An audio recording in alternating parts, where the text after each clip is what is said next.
Fala, nação vascaína, tudo bem com vocês? Sejam todos muito bem-vindos. Pessoal, vamos dar uma olhadinha aqui no comentário aqui do pós-jogo aqui do programa ESPN. Vou deixar nossos créditos totais ao canal que a gente busca notícias e informações sempre atualizadas do Vascão. Pessoal, a atuação do Vasco hoje foi legal, mas enfim, não saiu com a vitória, mas merecia, né, pessoal? Merecia a vitória, que jogou bem mais. Bora acompanhar esse vídeo aqui, pessoal, mas antes se inscreva no canal, dê essa moralzinha pra gente, deixa o seu like e, se possível, o seu comentário também. Agora bora pro vídeo, pessoal. Proposta inicial de ter um homem na referência, um segundo atacante, dois jogadores mais ofensivos dos lados, e ele já quebra um pouco quando ele começa com o Tietê. E o melhor momento do Botafogo no jogo é quando ele tem ali Júnior Santos e Luiz Henrique pelos lados, né? O Júnior Santos obriga a fazer uma grande defesa ali, o Léo Jardim, muda muito a força ofensiva do time, e nas 3 alterações que ele faz ali por volta dos 35 do segundo tempo, eu acho que, de fato, ele convida muito a pressão do Vasco para o final. E acho que o Botafogo tem condição de administrar um jogo como esse sem sofrer tanto, mais com a bola, mais na parte técnica. Então, acho que o Botafogo não precisava chamar o Vasco para cima tanto quanto ele fez na parte final. A gente sabe das dificuldades que o Vasco tem hoje criativas e estou condorando a questão do Payet, depois a gente vai discutir muito a reação dele e tal, mas se é uma coisa que o técnico tem na cabeça não deixar o cara mais de 45 minutos, então não coloca sabendo que vai ter que tirar depois, sabe? Para mim não tem muita lógica. No começo do segundo tempo ainda ele tinha dado uma quase pifada ali pro Verratti, que por pouco não consegue superar o John. E acho que o placar fica justo porque não dá para falar numa superioridade ampla de um time sobre o outro, realmente. O jogo foi um jogo tecnicamente abaixo e nem o resultado é bom para nenhum dos dois, né? O Vasco precisa sair lá de baixo, o Botafogo está numa briga ali por liderança em que cada tropeço pode fazer falta e estava ganhando o jogo.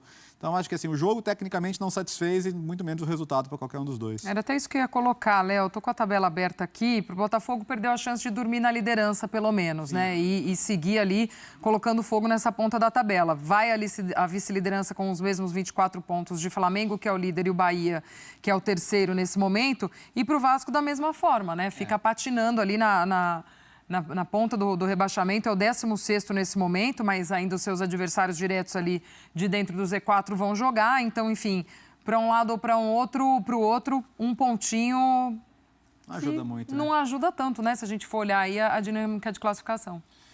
O problema, eu acho que não vejo nem a dinâmica de classificação, viu? Eu vejo, o problema é o que você vê em campo. O que vem em campo, eu acho que é muito limitado, é muito pouco para você projetar ali, vamos ter 4 vitórias, 3 vitórias, sair, me afastar um pouco dessa zona de rebaixamento, é muito pouco. Eu não sei como o Vasco, agora é o Pedrinho, né? Eu não sei o que o Pedrinho vai fazer nessa janela de mercado, né?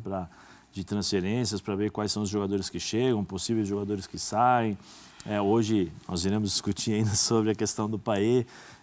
Não vai ficar uma coisa muito legal, provavelmente vai gerar um clima, agora no vestiário deve gerar um clima não muito bom, né? Porque da forma como foi feita a substituição. Mas o que preocupa no Vasco é o que você não vê. Você vê um time que, como o Donan fala, a gente vê também, corre, se dedica, mas as limitações são muito grandes, né? Tanto que põe o Vitor Luiz na lateral esquerda, pega o Piton para jogar como um ala pelo lado esquerdo e fala, agora ele vai, né? Do meio para frente ele vai tentar fazer alguma coisa. Ele não consegue, né? Ele tem dificuldades. Aí ele conseguiu no segundo tempo jogar, sair um pouquinho mais porque teve a substituição, como o Bertozzi falou, chamou a atenção, o Donan também, sobre as substituições do Arthur, né? Então, deu os espaços ali suficientes para o Piton sair um pouquinho mais, fazer um cruzamento, uma falha de marcação no meio da defesa do Botafogo. Mas foi só isso. E aí você olha para o Vasco, você fala, o que vai acontecer? Né? Quais são os jogadores que você fala, esse jogador vai crescer, esse jogador vai evoluir? Os meninos, você não pode apostar tudo nos meninos. Né? O João Pedro entrou, o jogador machucou também, o Estrela machucou. A gente não sabe o que... Parece ser uma lesão bem séria. Né? Não pode esperar que esses meninos irão resolver todos os problemas do Vasco, porque são muitos. São muitos. Então, cabe agora ao Pedrinho, né, a sua gestão lá, encontrar jogadores para ter as soluções, possíveis soluções, para que a torcida do Vasco possa ter um campeonato, um resto de campeonato, com um pouquinho mais de tranquilidade. Porque se não chegarem novos jogadores que coloquem a camisa e vão para o campo e joguem, né? E resolvam determinadas situações, eu acho que a situação do Vasco vai ser bem complicada. Vai ser isso daí, Vasco, esse último Z4 da tabela, né? Com eu acho que vai ser bem complicado para esses times aí, porque se você analisar, o Flamengo e o Botafogo tem 20, né? Você estava falando, o Flamengo tem 24 pontos, o Botafogo tem 24 pontos, o Vasco tem 11, são 13 pontos. São muitos pontos ali para você fazer uma projeção. Mas tem que projetar ali com 13, o Cuiabá tem 13, aí você vai subindo, Fortaleza 17, ou seja, já são 2 rodadas que você tem que ganhar para chegar, para ultrapassar. Contando com o tropeço dos outros. Só que você não pode esquecer uma coisa, eu preciso que os times que estão à minha frente, né, acima de mim na tabela, percam para poder chegar, para poder passar. Sim. E nem sempre é isso, né? Nem sempre acontece dessa forma, porque o futebol não é assim. Então é uma situação bem complicada. Eu fico, não é chateado, não é isso, mas pela história do Vasco dentro do cenário do futebol brasileiro, né? Eu fico imaginando os torcedores vascaínos, quando que eu vou olhar para o meu time e falar assim, vai disputar título. Sei se é o Carioca, né? Porque o Carioca ali, tudo pode acontecer, mas eu falo um campeonato, uma Sul-Americana, um campeonato brasileiro, quando é que o time vai chegar a disputar ou pegar um G4, alguma coisa assim? É difícil, porque aí você olha para o lado de fora, 777 com liminar, gestão Pedrinho com, sabe? É bem complicado, bem complicado. A gente viu aí, enquanto você falava, Zé, a lesão até do Estrela que você tinha citado, mas é óbvio que não dá também para depender totalmente desses jovens e como esses jovens acabam entrando na fogueira, né? Nesse desespero. Eu me lembro da gente conversar aqui várias vezes no Sport Center, quando a gente fala num trabalho de base que o Palmeiras faz e consegue usar de forma muito cadenciada e dando os processos para os seus jogadores, e como nos outros clubes, muitas vezes, esses mais jovens têm que entrar nesse afogadilho e como solução e não dá também, né, dona? Não dá, né, Léo, para também ficar nessa situação, acaba pegando, né? E é o que o Zé diz, a dimensão do Vasco, o tamanho do Vasco, temporada atrás de temporada nessa pressão, a hora que vem a SAF e fala, agora organiza, não organiza. Traz um outro elemento aí para essa bagunça. E como é que entram esses jogadores também? O Vasco, né? até ele faz um trabalho bom na formação, né, ali nos crias, né, da Colina. Só que o processo que colocam dessa transição base para o profissional é um processo que acaba fritando e queimando muita etapa, porque no Vasco você não tem, por exemplo, a tranquilidade que o Palmeiras tem para colocar os garotos. É tipo assim, vai lá e resolve. Você vai precisar dar um retorno técnico e um retorno financeiro no futuro. O Estrela é uma boa notícia do Vasco nessa temporada, um jogador que já vinha se destacando, né, no Sub-20, um atleta de 19 anos, fez um grande jogo contra o São Paulo. No jogo contra o Bahia, naturalmente, um pouco mais abaixo, ficou mais isolado ali entre linhas. Hoje não fazia um grande jogo, mas é uma péssima notícia, a gente não tem a confirmação ainda da gravidade da lesão, mas é joelho e não conseguia nem botar o pé no chão. Então, assim, o torcedor do Vasco, nesse momento, ele já fica atormentado, porque nessa temporada, o Vasco teve o seu meio-campo dilacerado por lesões. O Vasco não tem um Paulinho Paula, LCA. Não tem um Jair, LCA. 2 titulares, 2 jogadores que elevariam muito, né, o meio-campo do Vasco. Logo no início da temporada. Logo no início da temporada e, assim, com uma sequência aí de alguns dias, né? Um jogo atrás do outro, você perde 2 titulares praticamente pela temporada inteira. Eles até estão numa transição agora, mas é provável que só retornem depois de setembro, né, para tentar ajudar o Vasco nessa briga que o Zé está falando, e é a realidade. A briga do Vasco hoje é, mais uma vez, contra o rebaixamento. Sobre o Estrela, tem que esperar, né? Foi uma alternativa com o Rafael Paiva, que é um treinador que trabalhava na base do Vasco e fez um grande trabalho também na base do Palmeiras. Quando não tinha o Payet, que voltou hoje, né, o Payet estava lesionado, ele precisava de alguém com capacidade de criação. Então ele foi lá e, acho que de maneira acertada, deu oportunidade para o Estrela, assim como deu oportunidade para o JP, que eu acho que fez um bom jogo. Não concordo até com a substituição no segundo tempo ali do Rafael Paiva. Acho que ali perdeu um pouco de qualidade, um pouco de dinamismo que o JP tenta entregar para essa equipe. E ainda tem o Leandrinho também, que hoje não foi uma opção, né? A opção do Rafael Paiva hoje foi dobrar os 2 laterais na esquerda, o Vitor Luiz como lateral e o Piton como um ponta. Não deu certo. Piton como ponta, ele não se adaptou, ele cresce quando volta a jogar como lateral, tanto que ele dá assistência para o Verratti, né? Aliás, essa dupla é uma dupla que entregou muitos pontos para o Vasco na última temporada e até nesse início de temporada, porque o Piton ele tem um bom cruzamento e consegue encontrar o Verratti, que tem uma capacidade incrível de posicionamento, de impulsão, de cabeceio. É impressionante, né, Dona? O gol, ele já está descendo. Sim, é impressionante. Né? Tem o erro do Cuiabano ali, é verdade, mas ele já está descendo e ele ainda consegue dar impulso na bola na direção do gol. Ele tem uma percepção e uma capacidade de movimento incrível. Mas é interessante o que você está falando, né? Porque o peso não pode ir para os jovens e também não pode ir para o Messias, né? Para o veterano. Por quê? O Coutinho é o cara que está aí, está perto de voltar. E eu vejo, às vezes, um torcedor a coisa de, puxa, é o cara que vai vir para nos Salvador da salvar de pátria. todos os pecados. E tá vindo com ele Alex Teixeira, tá vindo o Souza.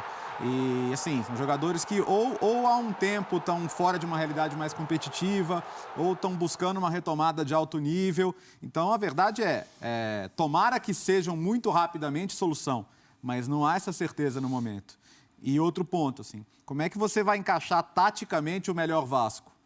Coutinho, Payet, Verratti. Payet vai ser uma interrogação depois de hoje, como é que ele vai reagir, mas considerando que ele siga no Vasco da Gama à vontade, como é que você monta um time equilibrado e que sustente essas 3 peças ofensivas? Então, é um monte de coisa que você tem que descobrir, porque às vezes parece também que virou essa janela, voltou o Coutinho, que está fazendo assim, ele está escolhendo a volta para o Vasco para fazer algo pelo clube que o projetou, e eu acho isso fantástico. Mas não é ele que vai carregar esse peso também, né? E assim, só para pegar a carona nisso que o Léo está falando, que é importante, o Vasco é um time, quando você olha em campo, precisa de qualidade. Tem uma dependência do Payet. O Coutinho vai entregar essa qualidade. Só que, quando você pensa em um Vasco ideal, com Coutinho, Payet e Verratti, você já pode imaginar que esse time pressionar alto ele já não vai fazer. Não vai ter condição. Você vai ter uma reunião de talento, né, que vai te entregar criatividade com Coutinho e com Payet, mas você precisa no futebol de hoje de força física, de velocidade, dessa imposição. Então vai ser um desafio encaixar.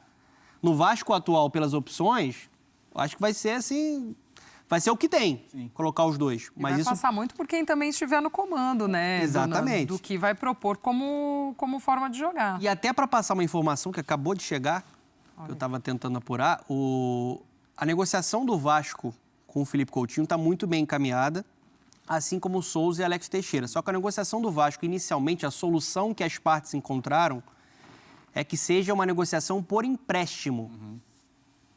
A negociação mais viável para acontecer hoje é que o Coutinho chegue ao Vasco por empréstimo, né? E aí, mais para frente, as partes vão tentar chegar a um cenário mais positivo para ter o Coutinho, né, em definitivo. Até para explicar, a opção inicial era ele rescindir com o Aston Villa e chegar livre no mercado. Tinha essa dúvida, né, se seria uma rescisão ou um empréstimo, mas as partes elas conversam para conseguir uma negociação por empréstimo. Até porque o Vasco hoje ele não tem uma capacidade financeira de entregar uma compensação para o Aston Villa.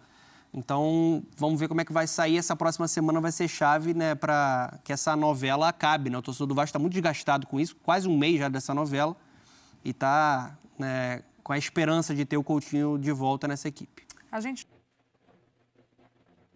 Então é isso, né, torcida? Vamos trazer para vocês aí mais uma notícia, pessoal. Vamos primeiramente aí ao sumário aí o que aconteceu no jogo, né, pessoal? Logo aos 13 minutos aí, Payet entrou no lugar de Estrela, que sentiu dores ali no joelho depois de uma pancada que levou, né, pessoal? Na verdade, ali foi um pisão ali, que ele pisou em falso, sentiu dor no joelho e foi substituído, né? Vitor Luiz, aos 34, levou um cartão amarelo e Hugo Moura também, aos 40, também levou um cartão amarelo. Bastos, aos 46, né, já nos acréscimos, levou um cartão amarelo também. E Fernandes, logo em seguida, fora de campo, levou outro cartão amarelo. E no segundo tempo teve alterações, Júnior Santos no lugar de Tietê. E logo em seguida, Júnior Santos levou o cartão amarelo. Aí teve substituições no Vasco. Eric Marcos entrou no lugar de Hugo Moura. E Sforja entrou no lugar de Vitor Luiz. E Zé Gabriel entrou no lugar de Payet. Aí no Botafogo também teve substituições. Romero entrou no lugar de Tiquinho Soares. E Romero logo em seguida deu assistência para Bastos fazer um gol, abrindo o placar aí para o Botafogo. E João Vitor na sequência levou um cartão amarelo. E teve mais substituições aí no Botafogo. Barbosa entrou no lugar de Marlon Freitas. E Cauê entrou no lugar de Carlos Eduardo. Patrick de Paula entrou no lugar de Luiz Henrique. E também teve substituições aí na sequência pelo Vasco. Ryan entrou no lugar de JP. E no finalzinho do segundo tempo, Verratti com assistência de Piton empatou o jogo, deixou tudo igual. E Patrick de Paula nos acréscimos no finalzinho do jogo levou um cartão amarelo. Posse de bola, pessoal, 53% de posse de bola para o Vasco e 47% para o Botafogo. O Vasco teve 8 tentativas de gols e o Botafogo teve 13. E Vasco teve 2 finalizações no alvo e o Botafogo apenas também 5. Pessoal, então é isso, pessoal. Eu queria trazer para vocês. Se você chegou até aqui, pessoal, deixa o seu comentário. Se ainda não deixou o seu like no vídeo aí, deixa o seu like aí que nos ajuda muito no engajamento do vídeo. E se ainda não é inscrito, que se inscreva no canal, dê essa moralzinha pra gente se inscrever no canal, assim ajudando o canal a crescer a cada dia que passa. Fique com Deus, tenha um excelente sábado, uma excelente noite e até a próxima notícia.